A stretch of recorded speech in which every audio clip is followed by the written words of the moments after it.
It happened to me before. Back in the day, I had an OBS, like a 90 model. Yeah. Shit, me and my wife driving, bro. We cruising, thinking we're all cool and shit.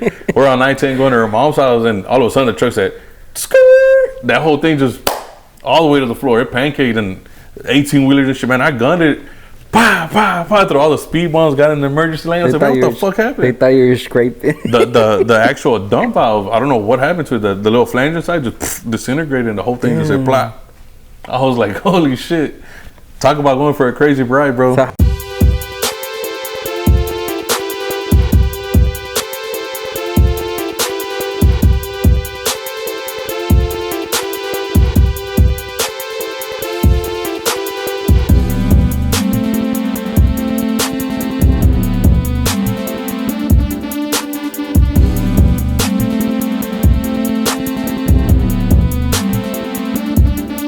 I was watching some of your YouTube content.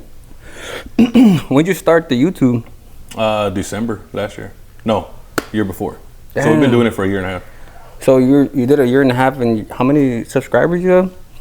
Not like too sure. I think it's like 16,000. It just crossed over to 16,000. So about 1,000 a month. What about like when you started it? Like, were you nervous about starting it?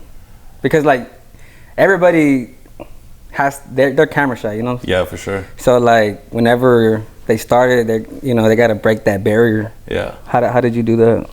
You know what I did? I said, I'm gonna be myself and laugh. So my very first video, the very first like, I guess cut or whatever you want to call, it was literally me laughing. It was literally like we made a little joke about something, man. We laughed and I said, man, you know what? Just go for it. Let's do it. Yeah. And literally we just did it like that and let's go. We started recording stuff but you could definitely tell a difference. Yeah. In the first videos to now. What about like whenever you did the blog and stuff, like did you how did you like get so many followers so fast? Like 16K, it's to some people it's not a lot, to some it is. Yeah. You know, sure. Especially like a year and a half. You know, that's like really good progress, I think. Yeah, well, I get that a lot from a lot of people. They're like, man, how did you get 16 so quick? Yeah. And I think it's either one of two things. We have my dog's making noises and stuff. She's not gonna stop, but it's all good. Fuck it, put her in there. I know, right? Let her run around. Fuck it. I would.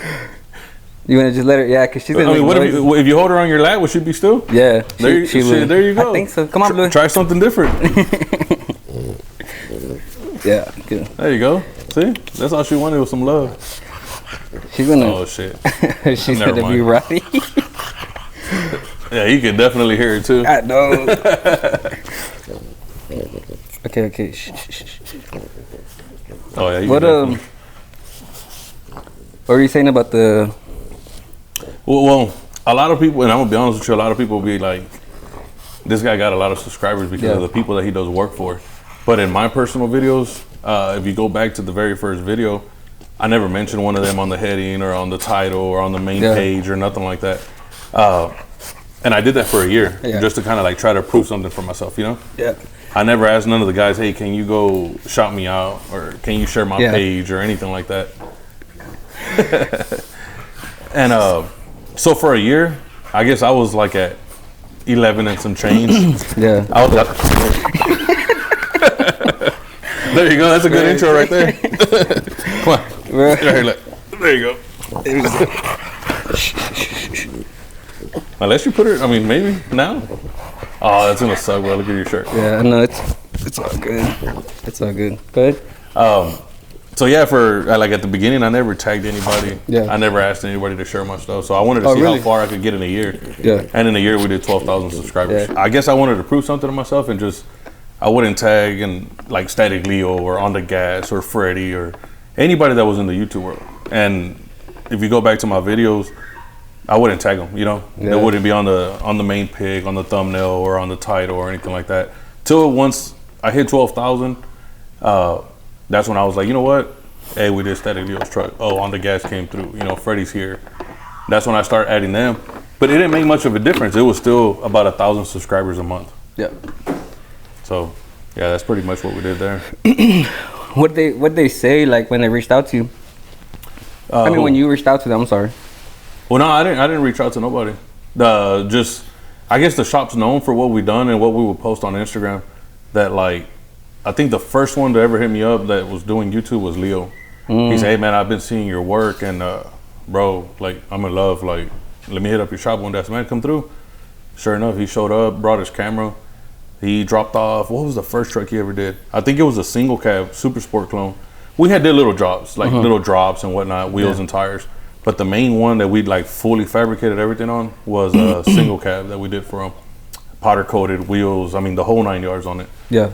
And he fell in love with it. And I guess from him, you know, showing it on his vlog and everything, that's when I think the next one to come was On the Gas. And then from there it was Freddie. And we got people from like Cali and stuff like that do YouTube, and they're reaching out to us, but we're just kind of busy, bro. And that's like, man, I can't accept everybody all at one time. Yep. So we're not that big of a shop to have 30 trucks in there. Welcome back to Go Hard Podcast. I'm your host, Noel. Today's guest is The Setup. Yes, sir. He's here today. What's your name? Roman, man. Roman. So he's in San Jacinto, right? Jacinto City. Jacinto City, yeah. He's in Jacinto City.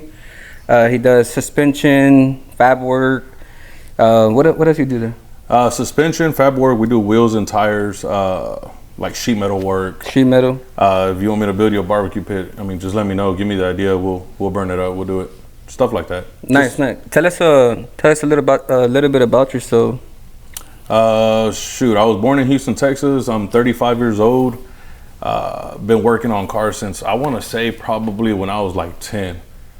My dad, the first time I've ever welded anything was with you remember those metal coat hangers? A metal coat hanger and a torch. We welded my dad's muffler on there, and it was a 77 G20 van. I never heard that before. Yeah, I mean, look it up. You'd be surprised what you can weld with the coat hanger. Yeah, damn. But yeah, that's when I first started doing anything was with my dad. Big old 77 G20 orange van. We used to call it the Orange Show. I stay in Pasadena, Texas now. The shop's in Jacinto City, and been doing the shop for, I want to say, since 2016. Okay. And the shop, I knew the shop whenever it was, I know we talked about it earlier, but I knew the shop when it was in the north side of Houston off of Little York and Northline. Yeah. Little York and Northline. Yeah. And it was a suspension shop, or was it was a wheel and tire shop at first. And okay. it was George opened it in 2006. Okay. And that's when I first seen it. And was the logo the same, or did y'all change it? No, we ended up changing it. I mean, it was 2006, so yeah, all these people that design stuff and stuff like that wasn't too advanced back then. Yeah, for sure. And did you work there before, or was it like no? Oh, so you just like. Yeah, we ended up just buying it. I used to, when I bought the shop, I was working at Napa. I was a store manager for Napa, but it was just a whole bunch of moving around. I was like, man, you know what, time to cut that off. Yeah. What got you into like fab work? Like, what got you like wanting to buy that shop though? Like, I didn't want the shop. Really? George reached out to me. He was like, man, buy my shop, and he had been telling me for about a year, and then finally, I don't know what got into me, dude. I would get George a lot of customers. Yeah. Let's put it that way. I would get George a whole bunch of customers because I was working at Napa, and everybody would always reach out to me like, "Hey man, I need this. Hey, hit up George. Hey, I need tires. Hit up George. Hey, I need airbags. Hit up George." Damn. Yeah, because in 2006 it was just a wheel and tire shop. Yeah. And then like in 2012 they started doing suspension work and doing like all the air ride parts and whatnot. And like I said, I didn't want the shop. I didn't want to buy it. I was like, nah, you weren't interested. Yeah, I wasn't interested. I was like, he's probably selling it for a reason, Yeah. But I visited him one time and I was like, man, this shop's busy.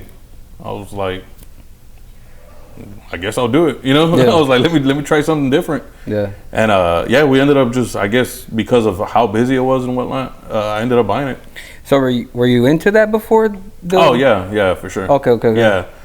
When was it? When we bought the shop. Before that, I had a whole bunch of bagged rides and custom rides. Like I've been into cars and trucks my whole life.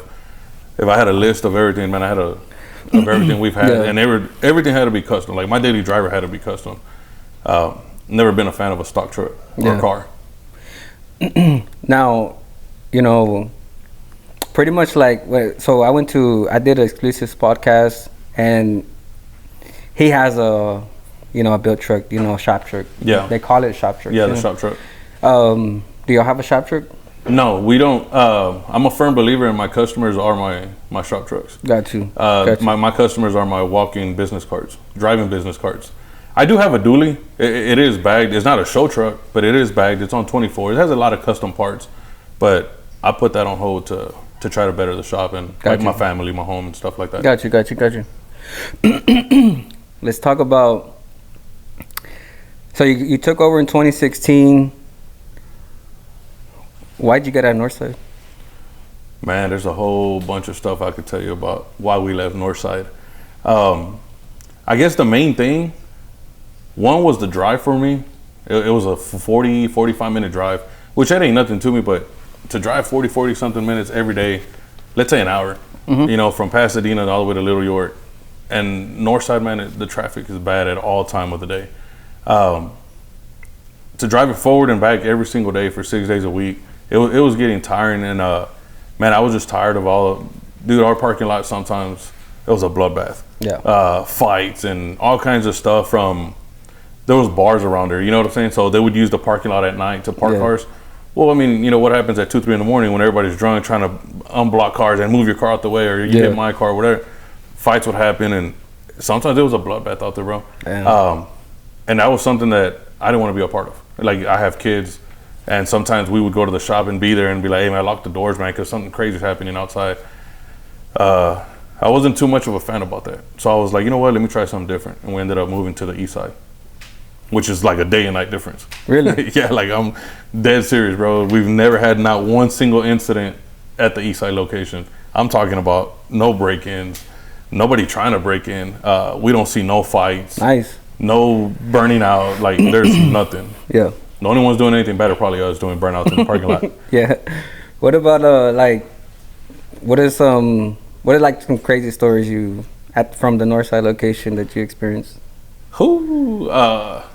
Man, one time we checked the cameras, and so you had security cameras and all that? Yeah, I think we had like 16 cameras around that shop. We had 16 cameras around the shop, just to be, you know, and we had an alarm and everything. And we do at the shop too. Like on this one, we got 8 cameras and alarm. But Northside was 16 cameras, like inside, outside, everything. Yeah, double the security. Yeah. And dude, one time the cops came and they were like, "Hey man, we need to check your cameras." And I was like, "Oh man, what did I do?" But I was like, "Wait, I wasn't even here yesterday." Yeah. They're like, "Yeah, we need to check your cameras." Check the cameras, man. Right in the head, and man, you see where the people grabbed them, put them on their back, took them to the hospital, and like crazy stuff like that, bro, at the shop. And that's why I wasn't a fan of the Northside. I mean, shout out to all my Northside people. You know what I'm saying? I got much love for Northside. Yeah. But I wasn't a fan of that, bro. Especially having kids and my family that would visit me a lot and everything. I was like, man, I don't want them to come over here and have to worry about being shot at or stabbed or something. I was like, nah, you know? Yeah. Especially in that location because there's bars everywhere. Yeah. I think that's what like made it that way. Yeah. The bar. Yeah. And especially all that stuff. It just adds up. You know what I'm saying? But yeah, you're right. What about the let's say a customer comes in and he wants to get you do like in and out work? I know, like we do a lot of in and out work. We just don't post the in and out work a lot. Got you. But yeah, we stay busy all day, every day. We take our hour lunch, and that's probably the only break we get all day. Damn, that's nice. Yeah. What about I mean, nice like as far as business, you know, like. What do you mean? No, I'm saying that's nice. Oh yeah. I got you. Yeah. You know what I mean? Not that we don't get a break. Yeah. So like, how far are you booked every week? Booked every month? We're booked for a year and a half on big jobs. Yeah. So like, if anybody wanted to come in and get a job, I think the next opening we have is December of 2023. That's how booked we are as far as like air ride, coilover, stuff like that, which is the more hands-on thing. Lift kits and all that, we could do that in and out in a day. So, a year and a half out, how do you like manage in and out work versus like big jobs? So we've actually changed that a lot. I'll be the first one to tell you, we had I guess like a certain section of, how can I say it? We messed up and we overbooked ourselves. which is why now we're a year and a half. Yeah, that's normal. Yeah, now we use QuickBooks where we schedule stuff in. Usually when someone comes in, we'll give them a handwritten receipt. Hey, this is what yours is. I'll leave it on the desk. My wife comes in, puts it on QuickBooks, and say, don't forget, on February 13th, you have X name coming in, you know? Mm-hmm. And that's how we manage those now. Compared to the in and out, we get people, man, and I'm not gonna lie to you, we probably get customers probably 10 times a day, 15 times a day that'll walk in. Out of those 15 people, probably 1 or 2 will lock something in with you, but those are quick in and out jobs. And we do everything from wheels, tires, amp steps, S&B coder intakes, a little bit of everything, even like regular suspension work. Explain it for those that don't know. Explain in and out work, like for as far as suspension fab shop. Okay, so for example, someone comes in and they have a 2007 Chevy Silverado, and they're like, "Hey, I want a 4.6 drop kit." That's something that we have in stock. So I could be like, "Hey man, I could get you in first thing tomorrow morning," or if we have time right there and then, be like, "If you want to wait a couple hours." My guys are hands-on, bro. My guys are a beast. I got 3 guys working for me, my dad and my wife. The 3 guys that are actually hands-on, shout out to Mondo, Ulises, and Eddie Berto.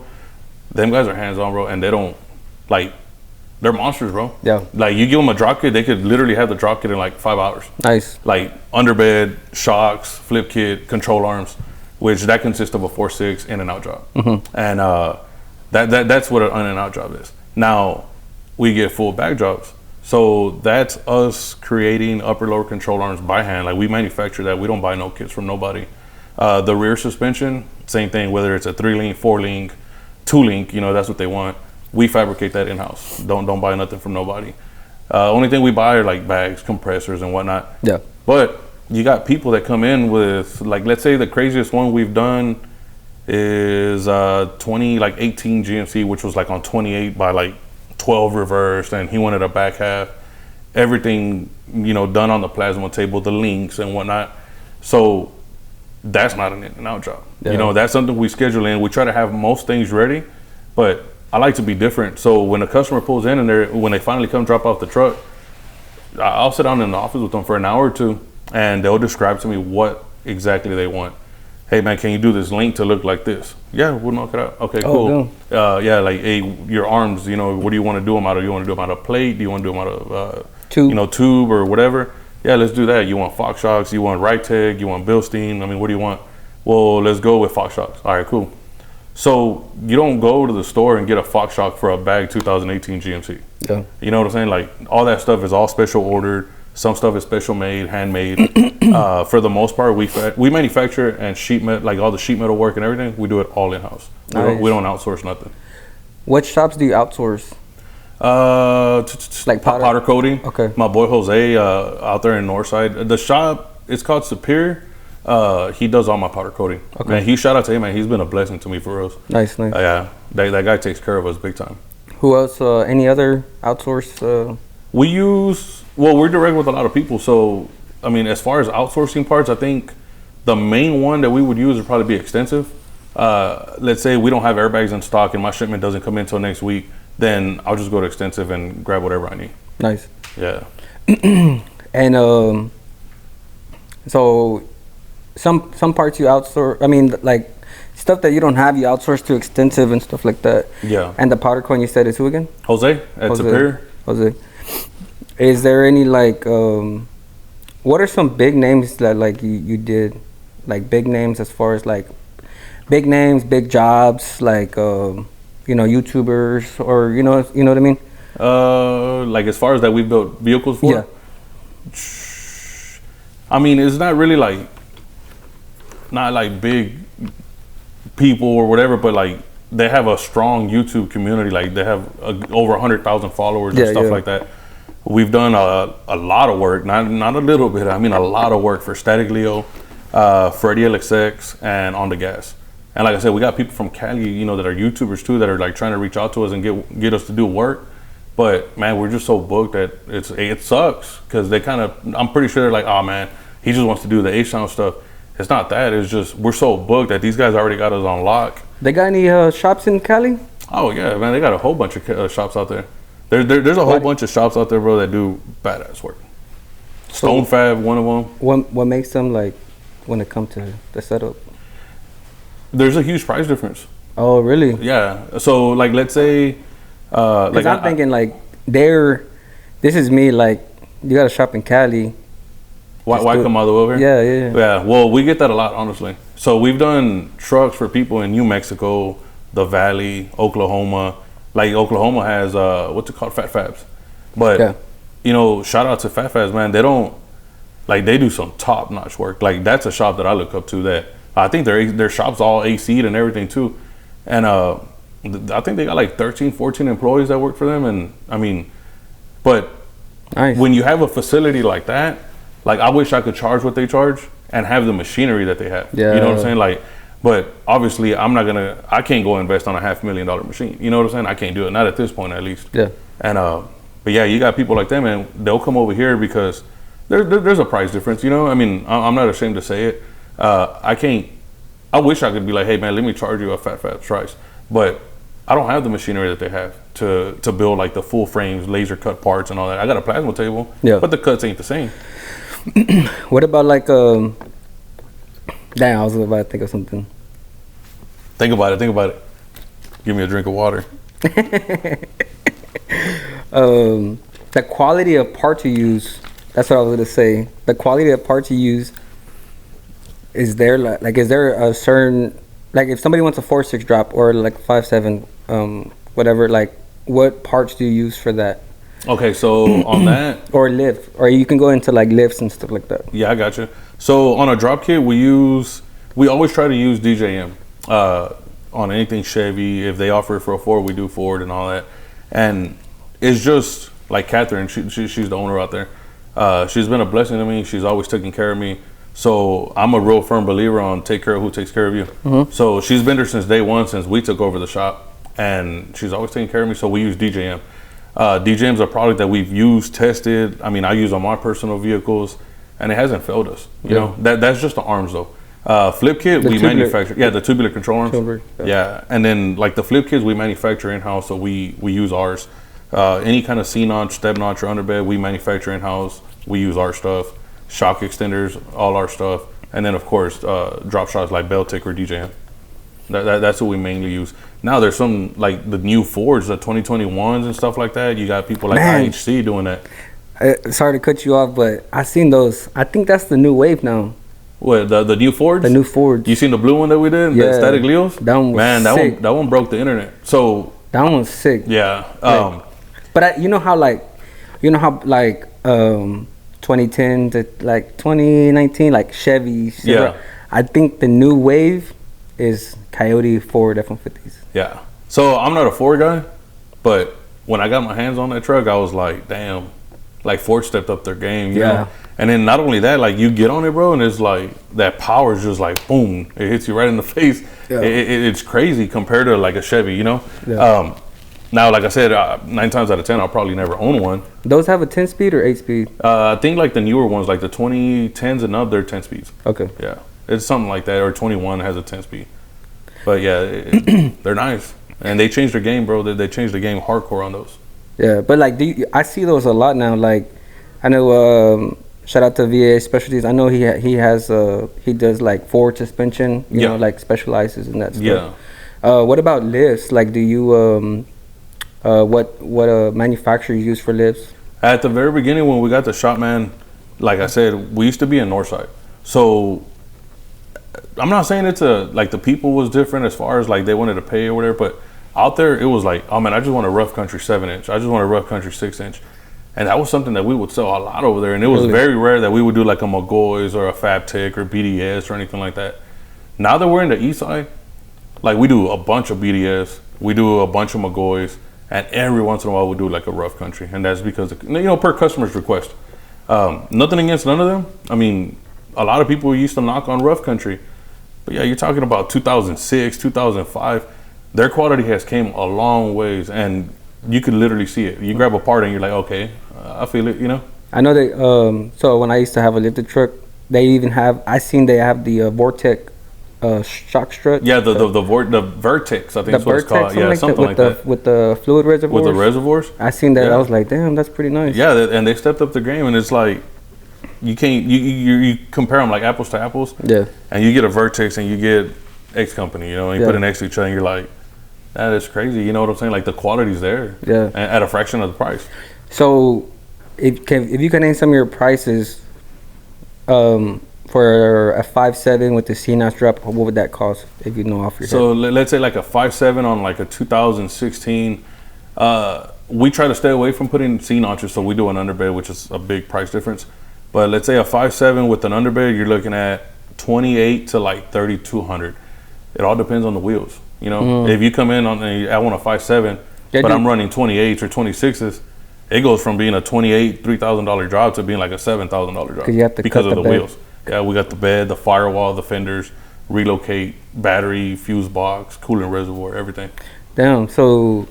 So it all depends on the wheels. So is that on that you said Chevy, right? They're like a 2016 Chevy. What about a Ford, like the new Ford you did? Okay. Or you know what, like, let's say the one you did, how much did it cost to drop that? The blue one. Yeah, the blue one. Okay, so to do the drop on that one specifically, which was a 4.6, which we ended up turning into a 5.7.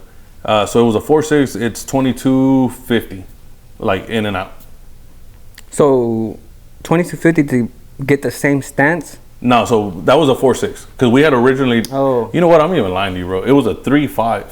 It was a 3.5 when it came in. That's the only thing they had on the market when we did it. And I think we charged Leo like $2,000 or something like that.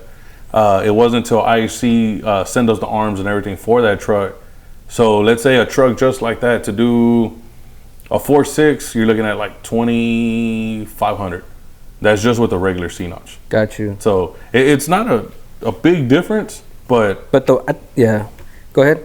It's not a big difference, but anything like wheels or the size of tire, all that, you know, plays a role in it. It does. Like the big ass wheels that he has, you know what I'm saying? Yeah. So he wanted to make it to a show. He's like, man, I wish I could take it with the wheels. Now, I'm not gonna lie, Leo's blessed us with a lot of work. So I was like, you know what? Let me take care of him. So I reached out to some people and stuff like that. I said, bro, I can have this ready tomorrow. And he's like, no way. I said, you come pick it up tomorrow. Drop it off right now. I'll have it ready for you tomorrow. He was like, for reals? I'm like, yeah. Damn. So exactly 19 hours later, he came back. He picked up the truck. The next day, he got it washed and drove it all the way to Bandas y Trocas. And that truck broke the internet, bro. For being a drop truck on some weld wheels, a Ford, like it broke the internet. It's simple and clean. Yeah. Like I posted it on Instagram. I think it was like 19,000 likes or whatever. For someone that only has 20-something thousand followers on Instagram, for it to get that many likes, and then if you go to the insights, man, it had reached like over like, what was it, like 750,000 accounts or something like that. Damn. And I was like, I screenshot and I sent it to him. I said, bro, this truck's going around. He's like, bro, check mine out. And he sent it to me, and it was like 1-point-something million people had seen it or something. Damn. So a basic truck, color match drop with some weld wheels, and it looks amazing. Yeah. For being something so simple. And there wasn't no crazy suspension work, nothing like that. Any new plans on that truck? So on Static Leo's truck, since we did the big wide wheels and all that, that truck's all aluminum. So you can't just go get a pair of sheet metal tubs and weld it in. You can't weld metal to aluminum. Can you weld aluminum? Yeah. Okay. Yeah, we TIG weld aluminum now at the shop. Nice. And I'm gonna be honest with you, this literally just happened like probably 3 weeks ago. We would never do it. We would always get one of my buddies to come and do it for us. Yeah. We would cut everything like on the plasma. Soft, right? Yeah, it's softer. It's real soft. It takes a lot more heat to melt and all that than metal. So, I mean, you give me a squirt gun, bro, a MIG welder, shit, I'd lay down some dimes all day long. Yeah. But I would try aluminum, and man, bro, I would blow through it and stuff like that. We had a guy come in here, and I was like, that said he could do fuel cells. So I was like, man, come on, his name's Jesse. So he started doing our fuel cells for us at the shop. And then I was like, man, this looks easy. You know what I'm saying? Like, let me jump in there. So we cut a bunch of scrap, and we went to town, bro, and we started doing it. So now we're confident, like on a Ford, if they want like tubs and stuff like that, now we can do it, and we don't have to outsource it to nobody. So if you want your Ford to look like Static Leos or similar, it's probably not going to look the exact same. Make sure you hit up the setup. He'll get you right. Oh yeah, for sure. Make sure you hit him up. Did you get the wheels for him? No, so we don't do it with welds. So welds is more for racing. But like on all the other trucks, like the intros and stuff like that, we did supply them for him. What about like you keep those in stock? No. Okay. Nah. So we used to try. Because I was gonna say, I don't want to say. Yeah, I got you. We used to try, bro, but let's say we would order, like, we used to do a lot of US mags too, 24 12s, 24 9s. Those are nice. Yeah, but we were paying, let's say, I don't know, $4,000 for them to sit there on the shelf for 5 months before someone says, hey man, I like those, I'll take them. It's kind of not a smart business, and then you only make like $1,000 on them. I was like, nah, bro, I ain't doing that. I could get those 4,000 and invest them in my machine or something. I could flip that big time, you know. Even then, like you they take up space. Yeah, like they take up big old boxes. Yeah, exactly. And then like they take up space, and then it's pretty much just money sitting. It's literally money sitting there. So unless you're a full blown tire shop where all you're doing is hustling wheels, then keep them in stock because everybody knows you have them in stock. They're gonna visit you a lot. And even though we do wheels and tires, I wouldn't try to keep them in stock. Yeah. So your bread and butter is fab and suspension. Just basically suspension work, and then with that comes the fab work. Nice. So, whenever you took over the business, did you expect what it is? Did you expect? Not at all. I'll continue with the question. I know you were going to say something else. Did you expect it to be like how it is now? No, not at all. So when we took over the shop, I was like, let me build the Instagram page for the shop. Bro, he didn't have an Instagram page? He did, but he kept it. Oh. Yeah, that didn't come with the package deal. And that one had like 20,000 at the time. So gotcha. I started fresh on the Instagram. And I think, in 2016, I started the Instagram and it had like 100 followers. And I think it's like at 26 right now, 26,000. Nice. And, but yeah, I didn't expect it to have the amount of people that come to the shop. I didn't expect it.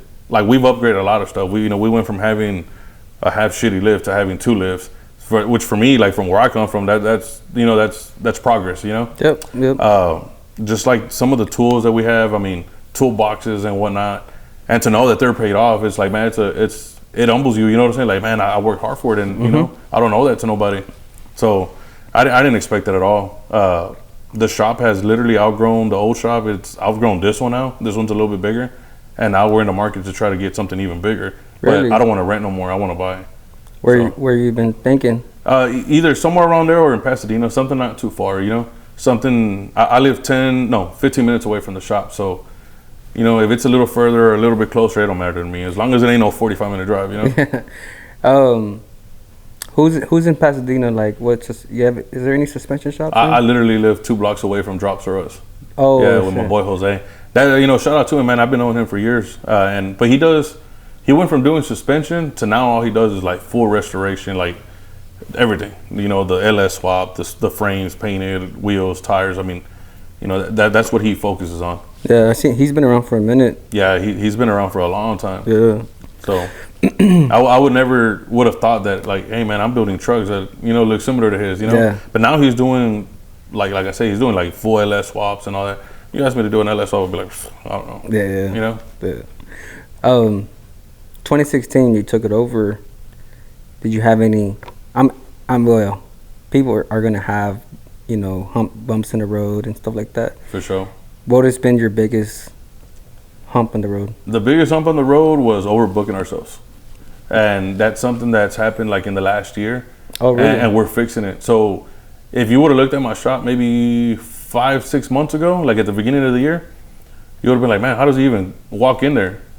I think I seen you post it, like, and it was just like full of trucks. Like full everywhere, just like everywhere, full. Yeah. So if you go look at our shop now, you can actually drive into the parking lot. You can actually walk inside the shop and have space to work and all that. So what we did, and I know it sounds bad, but there was about, I want to say like 9-10 people that we called and we said, hey man, we want to give you your deposit back. And they were like, what?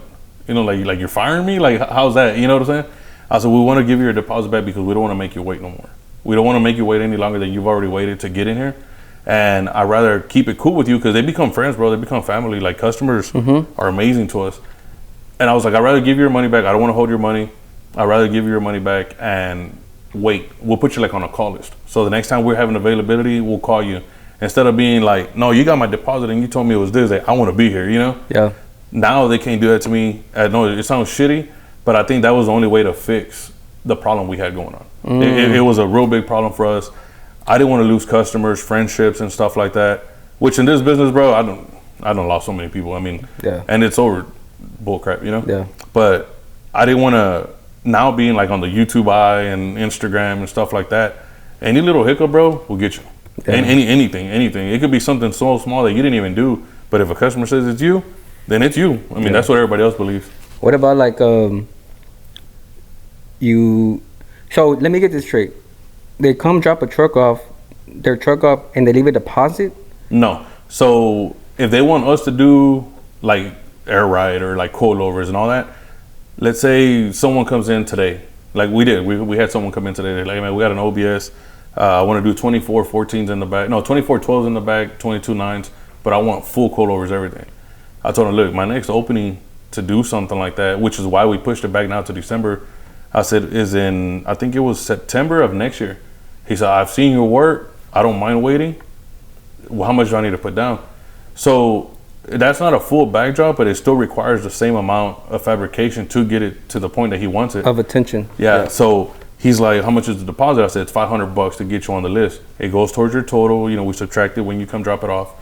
When they drop off the truck, whatever the balance is, they got to give us half. After we completed the truck, we get it aligned, we test drove the shit out of it and everything, that's when they pay us the other balance.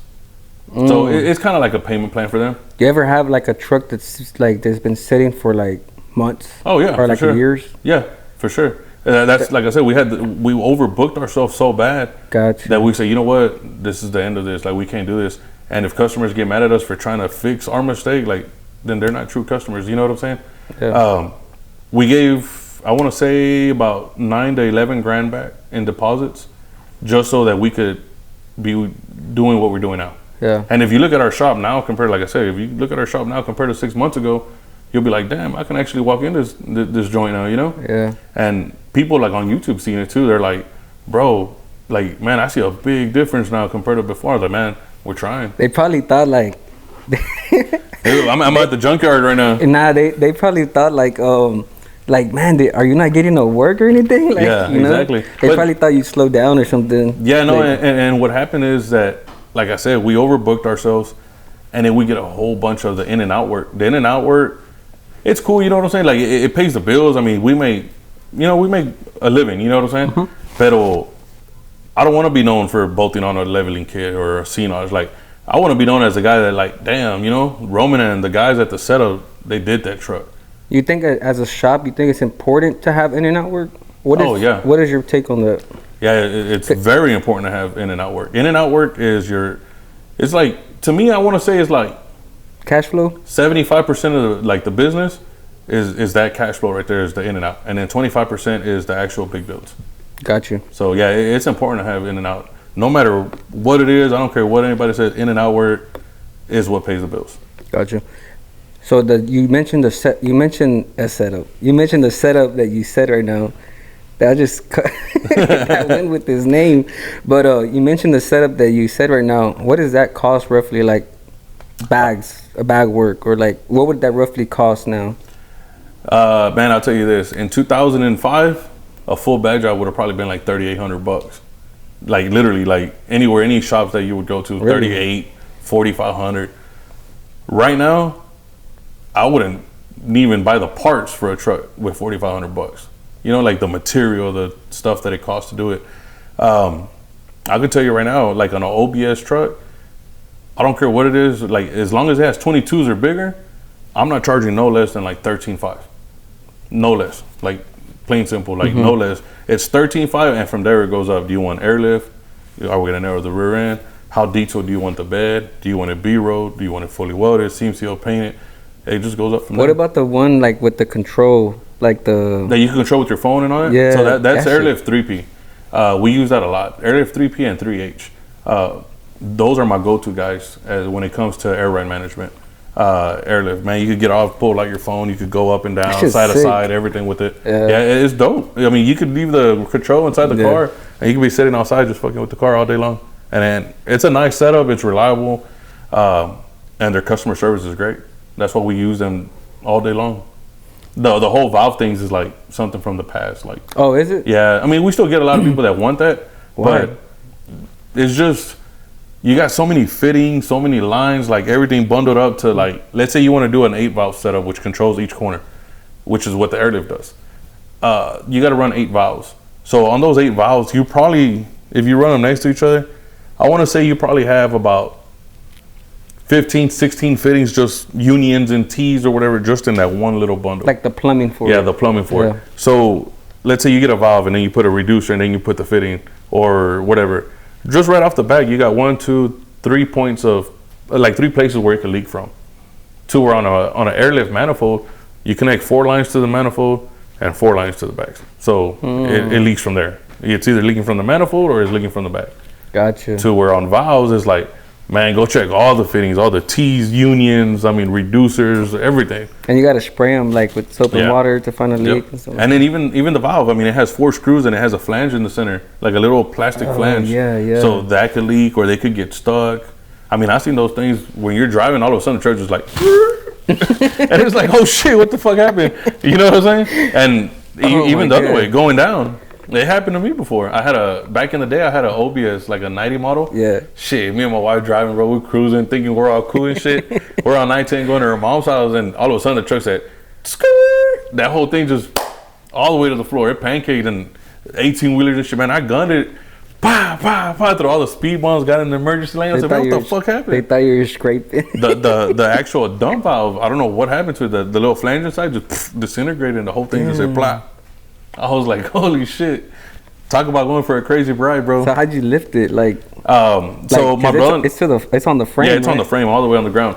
So that one had a raised bed floor, and thank God that the back wasn't closed. So I called my brother-in-law. At that time, he lived with my mother-in-law, and it was probably like 2 exits away. I said, bro, you don't have like a little T or something? He's like, yeah, they're all into air ride too. Oh, gotcha. So they're like, yeah, I got it. So they your showed whole up. family's into air ride and stuff like that? All my brothers have bag trucks. Nice, that's bad. My cousins have bag trucks. My 2 brother-in-laws and my concuño, all of them have bag trucks. Pretty much everybody. My dad has like a big lifted truck and on like 2214s with underglow and ring lights. Yeah, it's crazy. So everybody in my little circle, like everybody has something. That's nice. Yeah, that's cool. Let's talk about the shop, the setup shop. 2016. I'm going back to 2016 because I want to know like the origins of like where you started. How difficult was it to scale it to what it is now? Was it difficult at all? Like, man, what steps did maybe somebody out there that wants to open up a shop and they're like, damn, I'm sure there's somebody they're like, man, I want to have a shop like the setup, or I want to have a shop like this dude. Like, tell us about that. I guess for me it was a little different since the shop was already established. Yeah. But like I said, they were mainly known for wheels and tires, and it wasn't until he had this one dude that went in there and was doing air ride, and they were on and off. But whenever at the end, I guess you can say Heriberto, which is still with me now. Shout out to him; he's been with me for a while. He was learning all of that, and at the beginning, I guess they wouldn't really let him weld and stuff like that, and I guess when I got the shop, like I said, it was already established. I told man, get that gun, bro. Go do whatever you want. And he's like, I said, I own this motherfucker now. You know what I'm saying? You want to learn? Go learn. Yeah. And sure enough, bro, he picked up on it like that. Like, I'm talking about quick, bro. He's my main fabricator at the shop right now. Nice. Like, I could tell him, like, I want this on this truck, and I don't got to go check up on him. He does everything on his own. I don't bother him. He don't come bother me unless he needs something, and he just knocks shit out the ballpark. But like I said, it was already established, so I guess we bought it. So I guess for someone trying to start their shop, like, you would have had to have the funds to actually buy the shop. But if you want to start your own shop, that's where it gets it gets sketchy. You know what I'm saying? Yeah. Like, it's either you're gonna make it or you're not. Yep. And 9 times out of 10, bro, a lot of these don't make it. You know what I'm saying? They either close up and go work for somebody else, or they get a job and they're like, man, they put the shop to the side. And I see that happen a lot because I get along with everybody, bro. I don't hate on nobody. You know what I'm saying? Like, so coming back to that, it's just, we bought it, so it was a lot easier for us. It was established already. And then we started doing in the transition to where we wanted to do more custom work, and then crazier builds and bigger wheels, and let's do this. Hey, let's try that. If it don't work, fuck it, take it off. Let's try it again. And that's how we transitioned from that. You know what I'm saying? Mm-hmm. He would do it, like I said, but he had somebody else working for him, and I never had that person working for me. I started with Heriberto, and at the time we had another guy named Turi that would help us, Arturin. and the guys that are with me now didn't work over there. Yeah, they didn't work at the Northside location. They work at this one. So it was a good, pretty rough transition, but it was doable. I mean, because we already had the support of the existing customers from the tire shop and whatnot. You know. Got you. If you don't mind telling us, how much did you buy it for? Yeah, I kind of mind a little bit. Let's put it like this. So, and I'm gonna be 100% honest. So it was 3 people that bought that shop, right? The first one immediately got out. We took care of that situation. Mm-hmm. The second one, I will mention him because I'm blessed to have him. Even though stuff was kind of like going on kind of weird between us or whatever, my boy Chris, we bought it together at the end. It was kind of like off paperwork, it was together. But Chris ended up leaving. He got a real good job, bro. He got a real good job. That guy is making bank right now. He went to go work for Tesla. And it was Samsung. I'm sorry. First it was Samsung and then Tesla. So old boy's making money. I'm gonna tell you one of the amounts. So one of the amounts that we owed George was about $40,000. And I told George, I said, hey man, even though that wasn't my part that I had to pay you, I don't want to lose a friendship over 40 grand. I mean, yeah, 40 grand is 40 grand. You know what I'm saying? But I told him I don't want to lose the friendship that me and you have over 40 grand. I said, I'll pay for it out of my pocket, like out of my cut. I said, but give me a year, you know what I'm saying? So he was like, all right, bet, let's do it. So me and him remained friends for a while, and I gave him 40 grand in payments. Sometimes it was 3 grand, 5 grand, 10 grand. Yep. But it was in payments, and I think, if I'm not mistaken, I think it took us 13 months. I went over a month, but that's 40 grand in a year. I mean, that's, for a shop that was doing a transition and doing, everything. New, like a new to you. Yeah, especially new to me, bro. I went from managing drivers and part salesmen to owning a shop. It was like, holy shit. It was a huge transition. So, but yeah, one of the amounts was that 40 grand. Okay. It was more than that. I know. But we bought, and I'll make it quick. We bought all the accounts, all the tools, all his inventory, everything except for the Instagram and Facebook. What was he charging for Instagram? Yeah, he didn't want to give it up. Why? And he just didn't want to. He was like, nah, I'm keeping my Instagram. I said, bro, that was part of the deal. And he's like, nah. Yeah, but he didn't want to give it up. But I mean, yeah, it's 2016. That's 4, 5, 6 years ago. And it's cool. I got more followers now. So it surpassed that one. Yeah. So I ain't tripping. But you would think it would have came with the shop though, because exactly. That's kind of weird. I mean, but he ended up keeping it. I mean, huge shout out to him. I mean, me and him don't really talk no more, but he runs Texas House of Threads. He does all embroidery, hats and everything. Oh, nice. Yeah. Did you when you bought the shop, and you're like, was it like a big it was a big transition in your life for sure, but did you expect it like to be like how it is? Nah, bro, I'm gonna tell you something. When I got the shop, I didn't expect it to come with the package.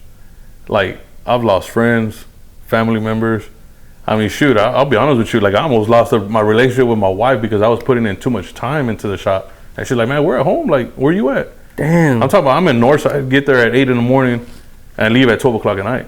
Kids are asleep, but we're so busy and we're hustling and trying to do whatever we can to make ends meet. That was the first year you had it? That was the very first year. Very first year. We were busting ass because it's a transition, bro. And it's like, George helped us out a lot, by, hey, if you need something, call this number. If you need this something, call that number and whatever. But still, it's a lot to take on, you know what I'm saying? Yeah. Especially when you're doing a transition from doing wheels and tires and somewhat of suspension work to trying to go full-blown suspension. And it was a roller coaster ride, bro. It was up and down, and it's crazy. Did you go through any like you said, you lost friends, you lost, you almost lost your wife and stuff like that. How was that like on you, like for your like mental? Dude, it's stressful, bro. And to this day, it's stressful. But now that I'm closer to home, I have the support from my wife. Man, huge shout out to my mom and dad, bro. I'm still a mama's boy, you know what I'm saying? Like, I call my mom mommy, you know what I'm saying? Daddy, to my dad. My dad was literally at the shop right now.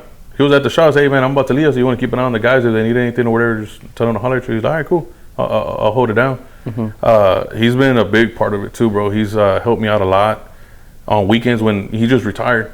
So on weekends, I would tell him like, hey, if you want to come work, you know, whatever. He's like, all right, cool, whatever. And he would sometimes he wouldn't. But now that he retired, bro, he's been a huge help at the shop. He retired, and you know he gets his full benefits and everything. I mean, he worked for a multi-million-dollar company, and you know my dad made bank.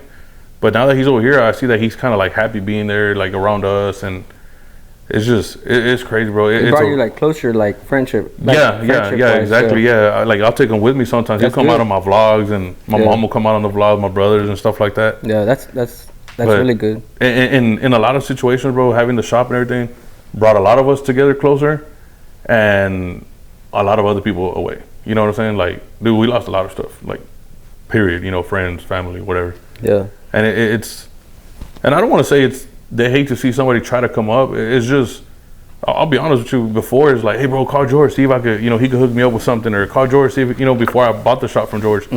But now that I own it, they don't call me and be like, hey bro, can you take care of me on this? Nah, they'd rather go to the competition and get it from them. And it's like, oh, okay, I see, you know what I'm saying? Like, yeah, you know, I was your little puppet back then, but now that I own it, hey, you know what, let me skip Rome and let me go somewhere else. you just triggered something, man. Explain that competition. You think you have any competition around here? Well, compared to what we do, it's like let's say, who? Oh, you know, like Finesse does air ride and stuff like that. I mean, I don't really see them as competition because, like, I'm never gonna try to be better than somebody. I'm never gonna, like, if Finesse, I'll be honest with you, like, I had a customer come in here one time and ask me, hey bro, how much for this? I went to the shop and they already gave me a quote. So, yeah, give me a second. I go in my office, bro, be like, hey bro, what did you quote on? 15,000. All right, cool. Hey bro, it's gonna be 15,000. You know, I'm not gonna undercut somebody. You know what I'm saying? And I've done that with Lewis from Exclusive. But Lewis does more like the in and out lift kits and stuff like that. Who else? I can't compare myself to Extensive, bro. Extensive's huge. You know what I'm saying? They got their own TV show and all that. Yeah. They got a huge manpower roller, bro. They probably got like over 20 something employees. But as far as like competition, I don't want to say I've ever compete with nobody, and I don't think I have any competition out there. I'm not trying to sound cocky or whatever, but everybody has their own customer base. You know what I'm saying? Yeah, it's funny. I mean, it's not funny, but like you said, you don't have no competition. Literally, everybody on the podcast says that. Yeah, and that's, I think that's normal. Like, not having competition, having your own self competition, like being in competition just with yourself.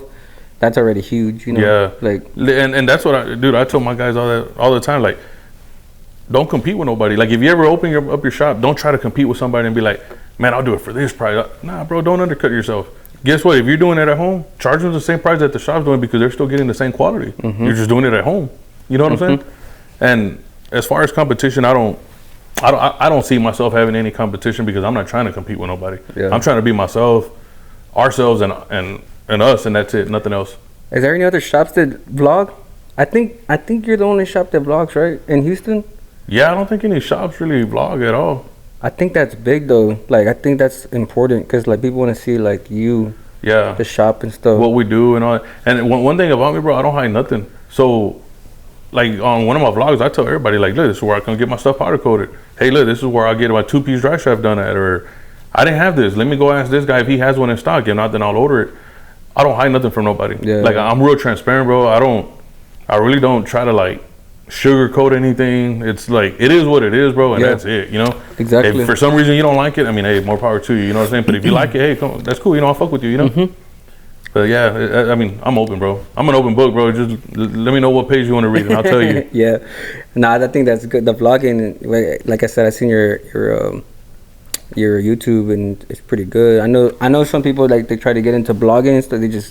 They're not good with cameras and stuff like that, you know? Yeah, it's not easy, bro. It's especially like me. I do everything, bro. I do all the recording. Earlier. He does this. Yeah, this is my camera. He does editing. Yep. Shipping shirts out. Yep.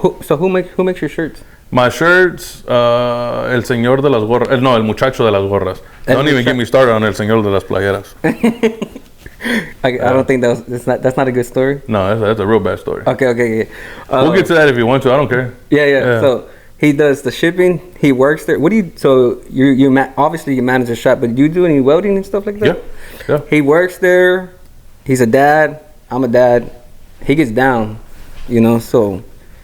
All right, yeah, for real, man. Yeah. You know, but I get a lot of love from people, bro. They're like, I get more love from people I don't know.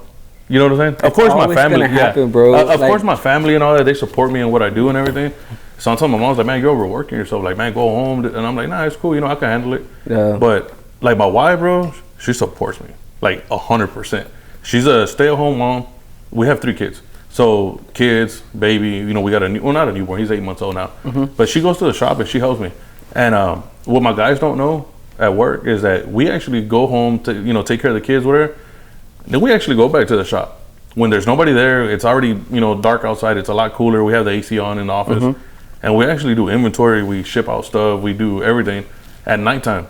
So then once we do that, we load everything up in her truck, go home, and then the next day she goes and she ships it out. So she's a huge help. And my little girl too. She's 15 years old, bro, and she'll literally sit there with like 50 orders, and she'll, okay, this goes in this box, this goes in that box, ship the label, everything, and boom, gets everything out. Hell yeah. So.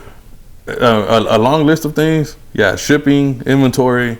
I do the CNC plasma table. Like nobody else knows how to use it, so I do that. Now we're TIG welding aluminum.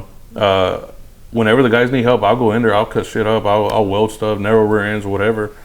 Parts pickup, parts ordering. I mean, taking care of the customers. I do everything, bro. I do a lot. I do a whole bunch. I do a shitload of things, yeah. You mentioned that about El Señor de what? Oh, El Señor de las Playeras? Yeah. Yeah, don't get me started on that. You know, I will get started on that, bro, because, and you know why I'm going to get started on that? Because I'm a firm believer, bro, that if you mess up or you do something bad, that doesn't define you. What defines you is how you take care of that, or how you try to make it up to that person. You know what I'm saying? I'm a firm believer in karma. Yeah, exactly. Yeah, so karma is a motherfucker, you know what I'm saying? Yeah. And trust me, you know what I'm saying? I've learned from my mistakes in the past, and that's why I am who I am now. You will never see me do a mistake and be like, fuck it, charge it to the game. Nah, hell no, bro. Go take care of that shit. You know what I'm saying? Go help the customer or whoever it is. It doesn't matter, whatever. And take care of it. You know, if you made a mistake, man up to it and do it. So there's 2 totally different people. El Señor de las Playeras and El Muchacho de las Gorras. My boy Edgar, man, he takes care of me. He does my shirts, my hats now, everything that we sell at the shop as far as merch.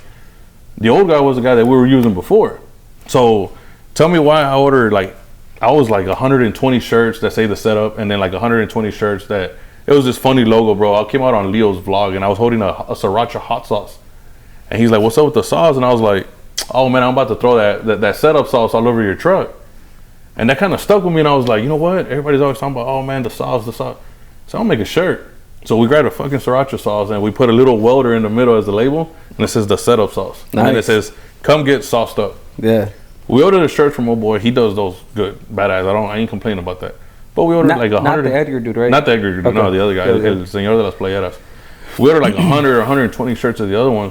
Bro, tell me why I get them and I'm looking at them, and the logo's like literally off center, like 2 inches, and then like crooked. Oh, man. So I'm like, hold on, bro.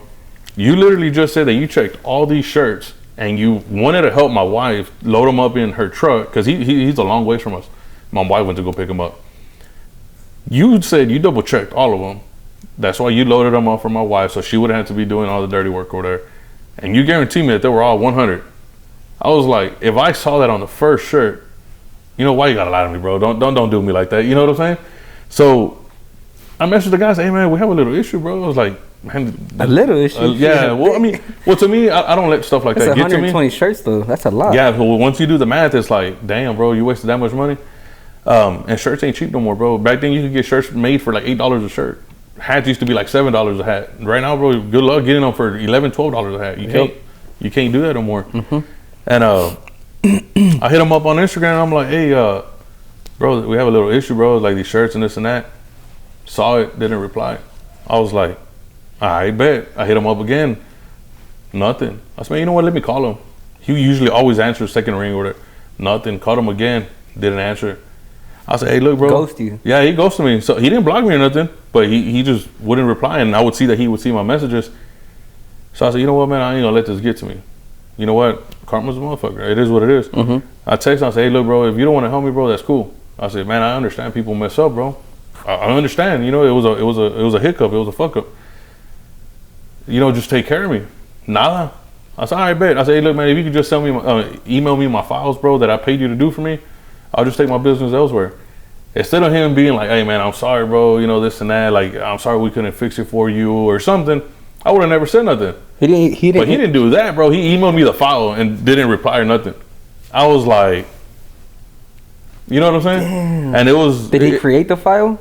Not the setup one. So he just put it on. Oh, the sauce one? Yeah, he created it for me. Oh, damn. Yeah. Which nothing was wrong with those. Those were all 100%. You know what I'm saying? I think it was like 120 shirts that we made out of that. And everybody liked them, bro. They sold out like that. Quick. At the car shows, at people going to shop. Like, bro, I want that fucking sauce shirt. and I was blessed. One. Yeah, I got you. I'll get you one next time. And but yeah, bro, it's like, how you gonna do that to somebody, bro? And then you got all these other YouTubers and everybody still going to him, and it's like, really, bro, this guy did me dirty, bro, like nasty dirty, and y'all don't take that into consideration that might happen to y'all later on. Yeah. I mean, whatever it is. I mean, oh well, more power to him, I guess. So the ones you sold, were they the ones that shifted, or? Oh, so check this out. So this is why I say that I get love from people that I don't even know.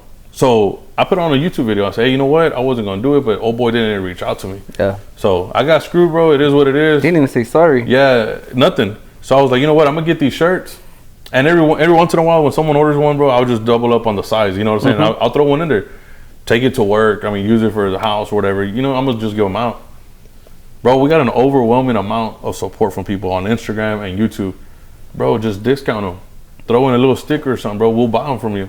And I was like, what? I was like, how am I gonna do that? I'm not gonna sell you a crooked shirt. And everybody started messaging me, bro, on Instagram, on Facebook, text message, bro, vendelas, bro, like, we'll support you, just discount them. And you know what I did, bro? I put them for $20. I said, $20, I'll throw in a sticker if you buy the shirt. The shirt sold out like in 3 days. I was like, what? They sold out more than the other one. Yeah, like, so I was like, I was actually planning on making another shirt that said, I entered a truck giveaway by buying a crooked shirt. Like, just something funny, you know what I'm saying? Because that'd be dope. People like stuff like that, bro. And I did the setup sauce. It was just something funny. And people got it, bro. They love the shirt. They bought it. And everybody's always like, they'll tag me on Instagram. Look, bro, I'm in Georgia. I'm in Atlanta. I'm over here. I'm in Oklahoma. And they're posting the shirt. And that's fucking Or you dope. could have put like, I bought a shirt. I mean, I entered a shirt giveaway, whatever, blah, blah. Shout out to the dude who did no shit. Put the big old name across. But, I mean, it is what it is, bro. I mean, it ain't that I'm trying to burn them or nothing. It's just, bro, a simple I'm sorry, bro. It would have gone a long way with me, bro. Honestly, I would have never mentioned anything to nobody. I would have kept those shirts off of the website. It is what it is. Yeah. Talk about the giveaway truck. Oh, okay. So the truck giveaway actually ended on the 1st. The 31st at 11:59 p.m. Central Time. It was just an idea because we see everybody doing it. And I was like, you know what, man, let me try it. And shout out to my boy Trends. He came by the shop one day. He was like, I want you to fix that truck. I said, man, how about I buy it?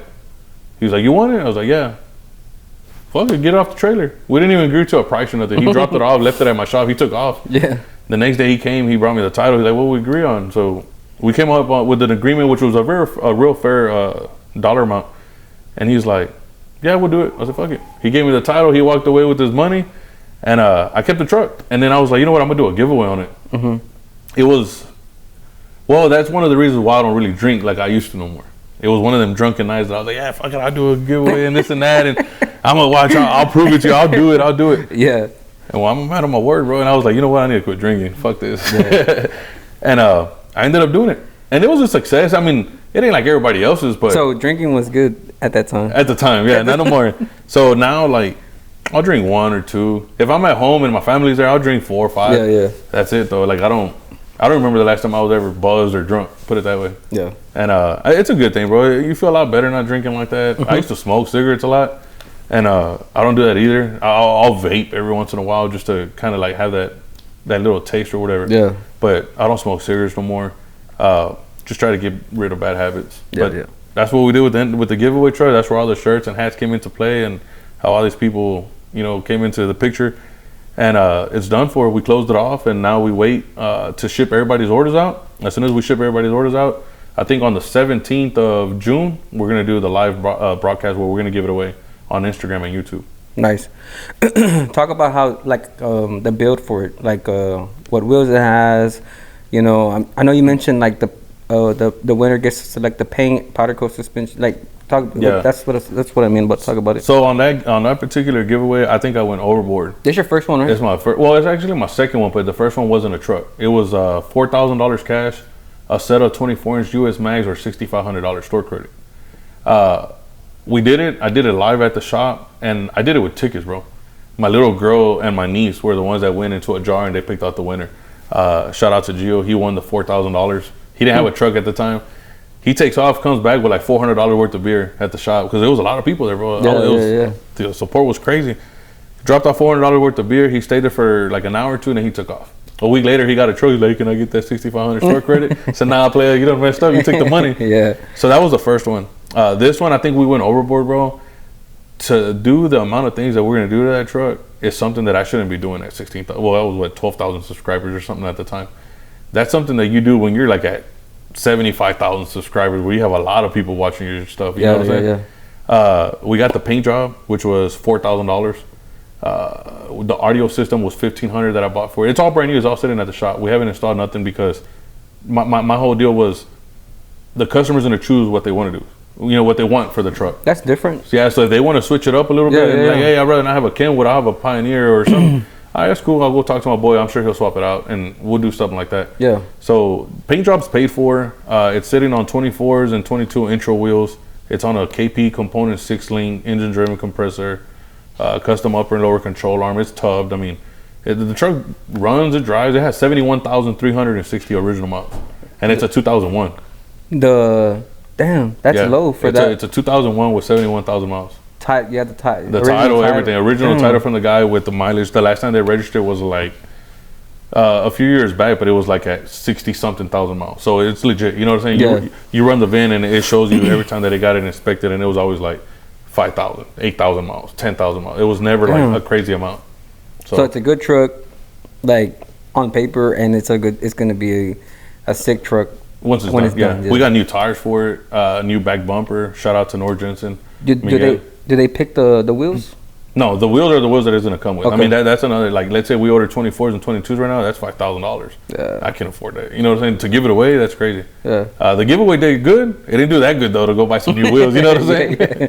But the paint job's paid for. Is gonna get painted at Pilot's Customs. For those that don't know him, he does a bunch of like crazy bead roll and sheet metal work and paint. So yeah, paint job, wheels, system, audio. It has a full interior in it already. Billet steering wheel, billet shifter, custom cluster by PI Clusters. He just dropped it off at the shop yesterday. Nice. He got caught up and couldn't make it out the other day, so we got it a day late, but he pulled through for us. So it's a bunch of stuff, bro. I mean, like I said, it was too much of a truck to do it at 12,000 followers subscribers when I did it. But I think that's good though, because it's different than what people give away. Because like they do a giveaway, and it's already fully done. Yeah, and no hate. I'm just saying like why he's different. So you get to pick your color. Yep. You choose your audio, right? The audio's already there, but if they want to switch something up, they can. Like the head unit. Yeah, right? like the head unit, or even the speakers. If they don't want JO audio, which I don't see why you wouldn't want JO audio. Yeah. JO audio's top of the line. Yeah. But if they want something else, they can switch it out. So you could pretty much you're pretty much entering the giveaway and choosing like the colors and stuff like that, which is good because you might not like red, or you might not like burgundy, or like. And I got that idea from other YouTubers, bro, because every comment, whenever someone would, oh man, if only it was red. Yeah. Oh man, if only it was green. I seen that. Man, I would enter it if it was black. All right, cool. Well, enter mine. I'll paint it whatever color you want.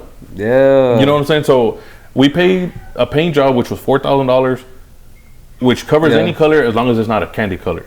So if they want a candy color, it's a tricoat color. You add more work, more labor into it. Yeah. So, but the painter said they wanted a candy color. That's cool. Just tell them to pay the difference in the material, and I'll spray it. Yeah. So I mean, there's still that option. If you want a candy color, you can do it. We do another giveaway. We're actually in the works on doing that. Really? Yeah. So I'm gonna have to enter that one. Yeah, but this one's gonna be a little bit different. So, growing up, I always wanted a 4-door OBS truck, which is in that year model, only Centurion Edition would do those trucks. It's a custom 2500 that they would chop the frame and do two-wheel drive, 5-lug. Right now, dude, to find a Centurion Edition is hard. It's really hard. But I got my eye on one that I'm trying to get right now.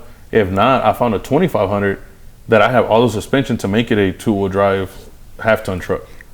So it's a 4-door OBS, like a crew cab, like a 06, 07. It's a crew cab, short bed, so it's gonna be a lot different too. I seen you had a 6-door Excursion. That's actually at my alignment shop's place. They were doing all the AC lines and all that. Bro, that was dope, bro. That was dope. It's not a 6-door Excursion. It's a F350 crew cab that they took the back off of an Excursion and mounted it to the F350. Damn. So it's actually a truck, and they did everything to it. But when I mean panels, the seats, body lines, I mean, dude, everything meshed up on that truck inside. You think you could do a truck like? Nah, that takes some skill, bro. Yeah. You're welding 2 trucks into one, stretching the frame, AC lines, fuel lines. I mean, I could do it. I could stretch a truck. That ain't no problem. But the body work on putting an Excursion back in on an F350, I wouldn't be able to do it. No, Bluey. Yeah, I wouldn't be able to do that at all. Yeah, cause I've seen like dualies with 6 doors. I think that's too much on that. Dope. Oh, you like it? Yeah. I think it looks unique. You know? Well, it depends. Like, let's say like on my dually, I have a back dually, a 94 OBS dually that's bagged on. It's on 24-inch semi wheels. If it's bagged on the ground with 6 doors, it looks weird. But if it's like lifted on big wheels, it looks dope. Nah, I'm talking about lifted. You know, okay, yeah, I got you then. Lifted looks sick. Yeah, on lifted trucks, it looks dope, bro. I love that. Yeah, a 6-door dually, bro. You can't go wrong with that. No. So I thought you meant like bagged. You know what I'm saying? No. So you would do it again. So you have a new. Is it going to be different? It's going to be the same? Tell us like a little bit of details if you can. So if we do the new giveaway, we're still debating if we're going to do it or not, bro, because it's stressful. But if we do it, that's what we want. We want either a Centurion Edition OBS, 4-door OBS truck, 2-wheel drive. It has to be a 2-wheel drive, not a 4x4. If not, we're going to build our own. We're going to buy a 2500, make it a 5-lug, half-ton truck, take all the moldings off, replace them with 1500, and do like wheels, system, and a paint job. Mm-hmm. This is going to be a little different, bro, because it's like, if you find one of these trucks, it's either going to be beat to shit or it's going to be like pristine condition. Are they going to be able to customize it like how they did this one? So, like I was like, if we do something like that, then I'll let them choose the wheels. And like, let's say if they wanted a system, I'll let them choose the audio and stuff like that. That's a big giveaway then. Yeah, so I'll be like, man, this is the truck. Whenever we're done and you choose, all right, which intro wheels do you want? We'll do some intro wheels, or you want some US Mags or Raceline wheels or something. What if they did like, they can choose like if they wanted it lifted with mud tires or mud whools? Well, that'd be a hard thing to do because it's a 2-wheel drive. Oh, yeah. Okay. On the OBS, there's not really much that you can do on it. I think the biggest you can do is like a 5-inch lift, and at that you could barely feel like maybe some 33s on OBS because of the wheel being so small. Yeah. So, but it's still, you know what I'm saying? It's on the table. We don't know exactly what we're gonna do because of the stress that it creates, but we learned a lot from the first one and the second one. That I think if we were to do a third one, we'd have it on lock. You know what I'm saying? We could do it. It ain't nothing too crazy. It's just, you got to invest. You invest in parts. You invest in merchandise. And what do you think they're going to wear? What colors do you think they're going to want on the hats or whatever? And invest in that, bro. I mean, if you're going to do a giveaway, just be prepared to invest a lot of money in merch. Yeah. Yep. I think like people see it and they're like, oh man, that's easy. But when they actually do it, it's more to it, you know? Yeah. Like, cause people are like, oh, I'm gonna do a giveaway. And then they're like, damn, I gotta find a supplier. I gotta find and then not only that, you have to find people to trust. Yeah. Like in your case, you know? Exactly. So then like the merch and all that stuff, you know, it's a big deal. Yeah. Like with me, like everybody was telling me, who are you gonna take it to do the audio? Well, I grew up doing pretty much everything, bro. I could do like fiberglass boxes. I could do sheet metal work. I could do audio, like visual, lighting. I could do all that. So I'm gonna do all the audio at the shop, and I'm gonna record it on the vlog. You know what I'm saying? While we're installing it, so they can see what's being used and everything. Yeah. So I guess, you know, we're not a one-stop shop, but I know how to do a lot of stuff, and that's what we want to do. You know, I was gonna ask you, going back to the business, how do you like manage like family time and business time? That's like I said, remember I told you that. Yeah, no, you were telling me like the you know, you kind of like struggled a little bit in the beginning, but like now that you're 6 years in, yeah, 6 years in, and you know you're chugging it along. How do you manage that time? Before, remember I told you like about 6 months ago that we started changing everything. Well, literally until about 6 months ago, I can actually go home at 7 o'clock. Before we were there 10 o'clock, 9 o'clock, and even in the Northside location we were like that. I was like, you know what, man? How are we working from 8 to 7 You know what I'm saying? Because we work 11-hour days, but we get Sundays and Mondays off. I was like, my guy, how do I expect my guys to show up early the next day when they've already been here 11 hours and then we're still working 2-3 extra hours? Yeah. And before, at the beginning, I was like, hey man, y'all late, you know. Then I was like, man, hold on, bro, you're being selfish. Like, these guys have families, they have kids, they have, you know, moms and dads. Like, you can't do that. And then I was like, hold on, if I'm thinking like that about them, me, I got a wife, I got kids too, you know, I got a newborn now. And I said, you know what, that's it. If customers can't meet us here at a certain time, I mean, those are hours of operation. Before, it's like, yeah, man, I'll wait for you, bro. I'll be here until 8:30 to wait for you. Now, if they can't make it by 7 o'clock, hey, man, I'm sorry, bro, we're going to close. Well, what about tomorrow? Can you meet me there at 7 in the morning? Bro, we open at 8. You can leave it outside. Nah, I don't want to leave it outside. Well, then come from 8 to 7. It sounds bad, but, you know, they got to respect our hours of operation, too. Yeah.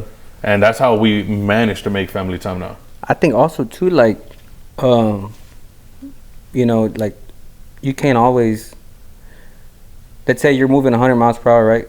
And, like, your workers are moving, they're moving 100 miles per hour, too. They might not move that extra 10% like you, or like that you want them to do because they're burnt out or tired. You know what I'm saying? Yeah, no, for sure. So I think like as far as you probably went into like a state of mind of like, let me, you know, let me offer a different setup. Yeah. You know, like put myself in their shoes too. Exactly. You know what I'm saying? Like my whole visual on everything, bro, changed. It changed a lot, and I think it's for the better. It's for the better all the way around for the shop and family. Yeah, now that you tell me that, I think like that's good. You know, that's good, and I think like it's just gonna keep getting better. Yeah. No, yeah, for sure, bro. And we got big plans, bro. Right now we're fixing to do like, it's not our property, but I was like, you know what, fuck it. I mean, while we're here, we want to do all the cement in front of the shop. We're gonna do a carport. We got plans to make a big, like a 10 by 20 office. It's a 12 by 20, I think. Office in front of the shop that we're gonna do, like to put all the merch, and it could be nicely stored away and whatnot. And that way my family and kids can actually have somewhere nice to go walk into instead of our little bitty like 8 by 8 office or whatever it is. So what are some plans like future? I know you said a little bit, but if you can give us like a full description of like what are your plans for the future for the setup? So right now what we have in mind is buying a shop. I don't want to pay rent no more or nothing like that. It's to buy a shop or build a shop. As far as machinery too, like right now we're actually looking for a brand new plasma table. I would say laser, bro, but for the type of stuff that we do, I don't need a laser. You know what I'm saying? I don't ever plan on like mass producing lift kits or mass producing like technical shit that's like to the T. You know what I'm saying? Yeah. For what we need it for, like we're doing back halves and bags and body drops, whatever. A plasma table does just fine, and it cuts pretty clean. You know, and if it doesn't cut clean, you know, clean it up a little bit. But we're actually. Dude, we had a shop, a nice big shop, nice property, everything, like a minute away from my house. Really? I showed the guys were like, damn, bro, for a shop like that, like we wouldn't even mind driving over there, you know? And it was so nice, like it was all gated in with lights and everything, that if you see the shop, you would have been like, man, I want to go to that shop. And that's how nice it was. It was $500,000. I went to the bank, I talked to them, I said, hey, man, we want to do it. And they're like, okay, cool. Can you come up with 50 grand? I said, yeah, I can come up with it. How fast do you need it? She's like, man, give me like a day or two. Down. Yeah, it was 10%, which on a house is 10% or something like that. To where on a business, I think it's like 20%. Yeah, 20. Which is why it didn't make no sense to me why they were asking for 50. I was like, that's only 10%. Something's wrong with this shop. Something's wrong, you know what I'm saying? So they reach out to me 2 days later. They're like, hey, could you get the money with her to bring it up? I was like, yeah, I'm just waiting on you to tell me. Okay, she was like, I'll give you a shot today or tomorrow. The next day they called her like, hey, just verifying. Is that a commercial property or is that a residential? Oh, man. I said, no, it's commercial. She's like, oh, I'm sorry, we can't do commercial. That's where I was like, that's why they only asked for 50 grand. I was like, commercial is always like 20 or 25 or something like that. And bro, that was a letdown, bro. I was like, damn, bro, here we have a $500,000 shop that we. So they wanted 100. No, they don't do commercial. It was a credit union. Yeah, my credit union said, man, we don't do commercial. We only do residential. Did you try like going elsewhere? Yeah, so we went up to another bank and we told them what we wanted to do, and they were like, okay, cool. Just bring us your last two. What do you call them? Like proof of income. Your W-2 forms. And I was like, all right, cool. As soon as I was doing that, the owner of the shop called me. He's like, hey man, we got this guy that's gonna come look at the shop, hold off or whatever. Damn. Oh boy, whoever went and paid that full cash. Yeah, he's a man. He paid me cash, bro, for the whole thing. Like we're supposed to meet up with the lawyer tomorrow and do all the paperwork and everything. Sign over the deed and stuff. I was like, damn, bro. I was so close, and it was a nice shop, bro. Nice shop, nice office. This one has a shower too, but this one had like a nice restroom with a nice shower. It had 2 stories. I mean, it was a dope shop. Yeah. And a huge property. And man, we let that slide, bro, through our fingers. And now we're back to square one, looking for something else. Yeah. What about any like future shops? I mean, any future. I'm sorry, cut that out. Any shops that you look up to? I know you mentioned the one in OKC. Like OKC, like Fat Fabs.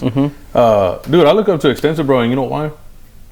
I've looked up to Extensive since I was a little kid, bro. Yeah. When I think the first time I ever heard of Extensive was we went to Texas Heat Wave, like I'm talking about like 04 maybe, and 05, and I seen a truck that they had there, and I was like, damn, how do they fit them big ass wheels? It was like 22s or something at that time. Yeah. I was like, how did they fit those wheels in that truck?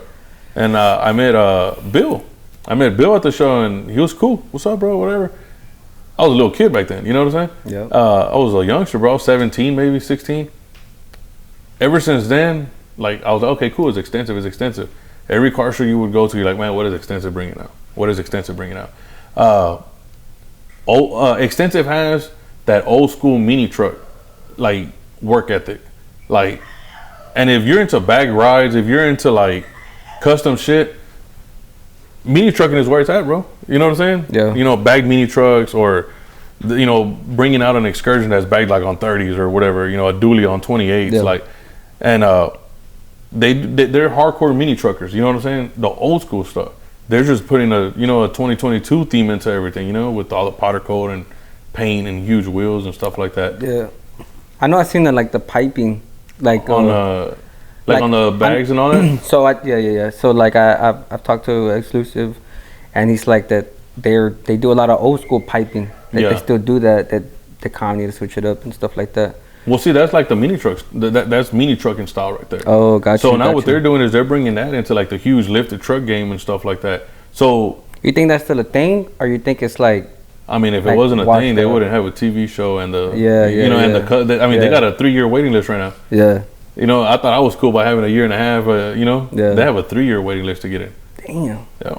So I mean, no disrespect to Lewis, you know what I'm saying? But yeah. I mean, I don't know. I don't know nothing about that. Yeah. That's mini trucking, bro. That's mini trucking right there, and they're just putting their twist into it. You know, like now, you know, it's 2022. I mean, it's like they say, if something ain't broke, why fix it? Yeah. I mean, if that's worked out for them since what, 94, why change it up? You know what I'm saying? Damn, 94. They've been out for a long time, bro. They're about to hit 20 years. Yeah. Yep. And I think it's more than that, ain't it? It's 27. Yeah, it's like 27, 28 years. Oh, yeah. Shit, I'm off back. Dude, well, yeah. When I was like, hold on, that ain't right. He was like 20 years, and then he started thinking like, I was like, wait, hold on, I think it's more.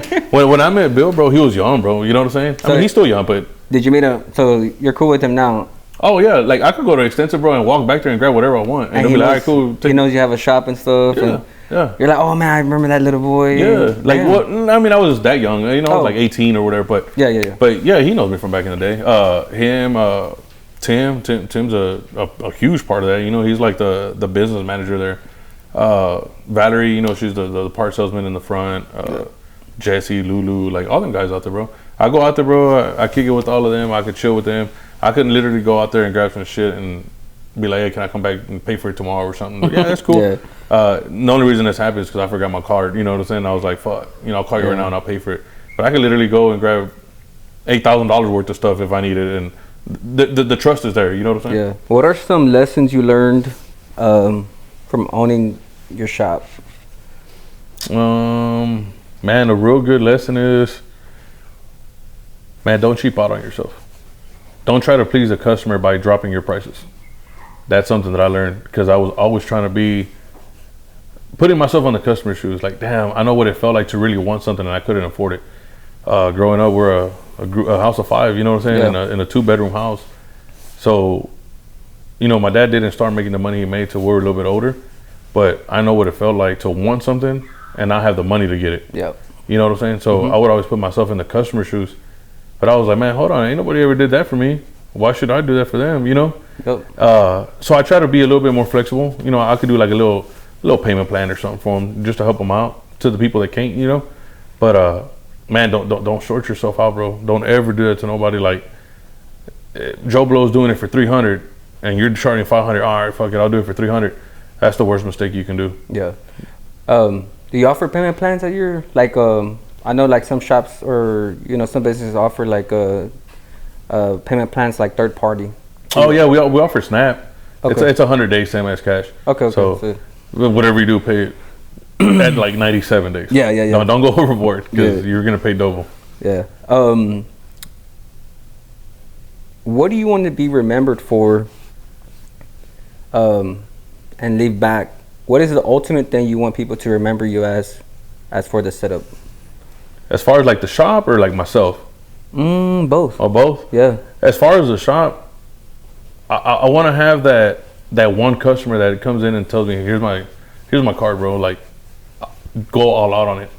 Like to where I can outsource a painter or something. That we could build, like fully build a truck, even though we had to outsource like paint and body or powder coat or whatever, but we put it together at our shop. And this is like for the shop. And have like some sick ass bills that people are gonna be like, damn, I remember when they did that truck. Or I remember when they did that truck. Or, you know, they left a legacy. You know, they built a whole bunch of trucks. And I mean, the shop's not here no more, but you know, are you talking about like they put out work? West Coast Customs and stuff like that? Nah, I mean, you know how like they pretty much get a vehicle and they just go all out, boom. Yeah. You know? Well, see, yeah, something like, or like, you know, like how Extensive's doing it now. But Extensive has paint and body inside their shop. You know what I'm saying? They, you know, they use the same powder coater I do. Yeah. So I see a lot of their stuff there, you know. But they have their paint and body shop right there. So you want a full blown? Like I want a shop that's shop. That's gonna even if at first we gotta outsource it. I want a shop that I can say, hey, you know what, we could do it here. Because believe it or not, I've done paint and body. You know what I'm saying? Yeah. I used to do like color matched interiors when that was a thing back in the day, or color matched bumpers and grills. And if you could color match like a rugged bumper, you can paint a fender because it's a lot harder to paint a rugged bumper than a fender. You know what I'm saying? So I want to do something like that in the future for the shop. Big, nice shop.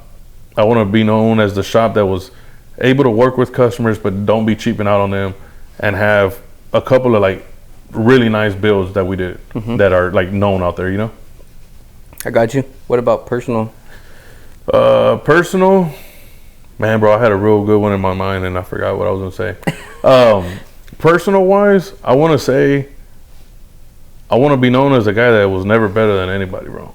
Like, I'm gonna be honest with you, man, these shoes are probably the most expensive thing. As far as clothing, it's probably the most expensive thing I have. Yep. I will never buy like no red bottoms. I mean, everybody, you know, like in the shoe game, I respect that. You know what I'm saying? Like that's badass. Like I wish I could be like that, but I want to be remembered as the guy that like helped everybody out.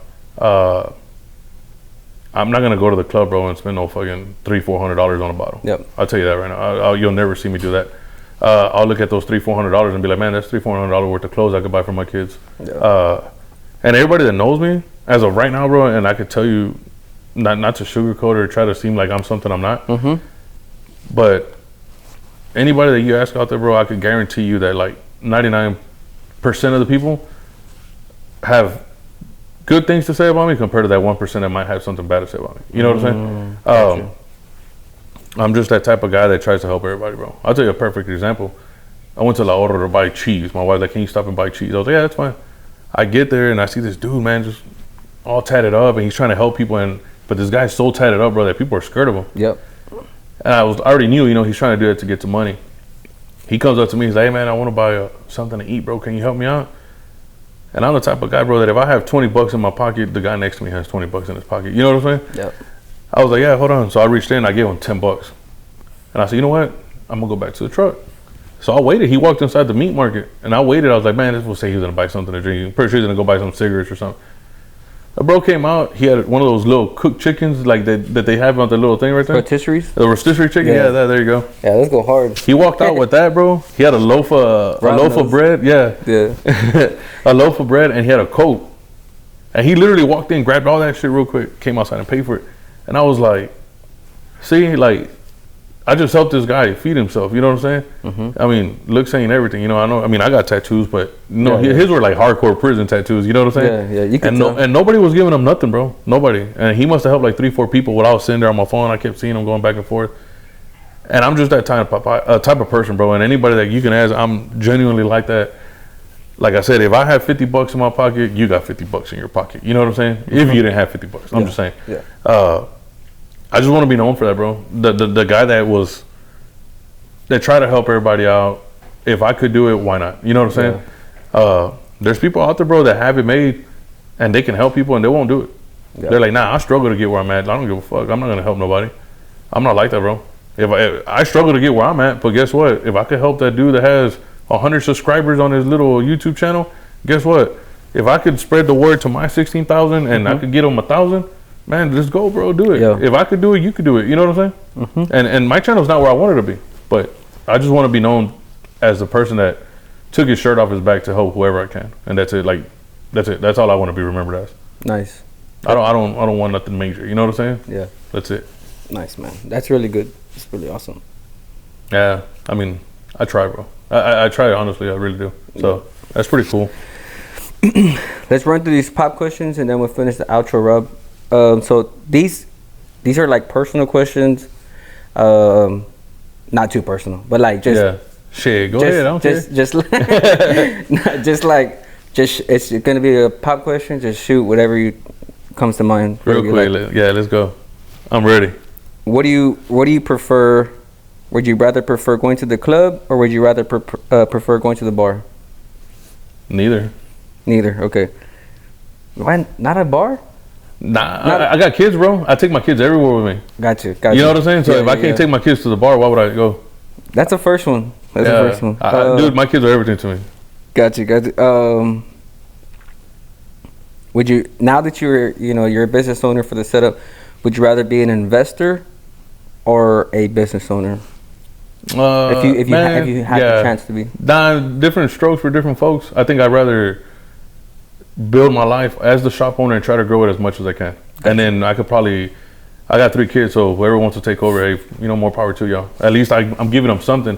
If they don't want it, then sell everything and split it 3 ways or something. I don't care. Got you. Would you rather wear for shoes Dunks, Jordans, or Air Forces? Or Adidas? Yeah, I'm an Adidas guy. Everything I own is Adidas. Gotcha. Whataburger or In-N-Out? Bro, I tried In-N-Out one time, bro. I don't know how people like that, bro. That's just nasty, bro. I'm a Whataburger type of guy all day, every day. Put me some grilled jalapenos and some extra bacon and cheese. Shit. You like the Mexican one? Not the Mexican with the the jalapeno one. Yeah, the one that has a jalapeno, grilled onion, cheese and bacon. Shit, I eat that every day, all day if I could. Vintage clothes or designer clothes? That's a good one, bro. Half of my wardrobe is either Carhartt or like Target, bro, or something. I'm not into none of that. Yeah, I got you. It's all good. Would you rather have some of the things you might not know, some of the things you might know, a Clone-X or a Urus, a Lamborghini Urus? Bro, I could, if it had to be one of them, I'd probably choose a cheaper one because I'm not spending that type of money on a car. Okay. it's probably the car. Okay. Well, what's the difference? A Clone-X is it's an NFT, like it has to do with crypto and stuff. Okay. See, I've never gotten myself that far deep into something like that. Yeah. And then we're gonna just finish it off with crypto or US dollar. Well, from what I understood from you earlier, crypto is where it's at, but I'm the type of guy that likes to hold my cash. Yeah. So cash. Cash is green. Yeah. Thanks for tuning in to Go Hard Podcast. Make sure you subscribe to the channel at Go Hard Podcast.